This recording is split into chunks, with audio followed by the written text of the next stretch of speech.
argitalpe baten aurkezpena.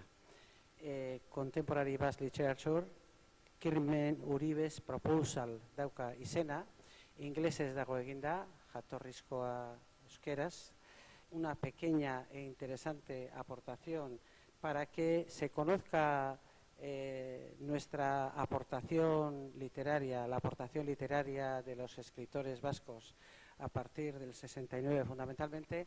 Libro honen muina, berez 2011 urtean, orain urte bi euskeraz agertutako liburu bat, bihotzen muinean liburu bat dago. Bitartean New York Kirmen Uriberen literaturgintza deitzen zen, pentsatu gendu lehendabiziko parte bat idaztea, literatura garaikidearen historia bat egitea. Liburu amaitzeko Paulo Cortazarrek Kirmen Uriberi egin zion elkarrizketa bat sartu dugu.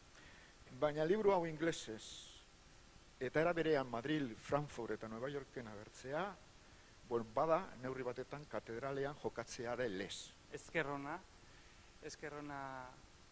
Jon Cortazar irakasleari batez ere, baita ere Foru Aldundiari, eta bestalde posa, ez?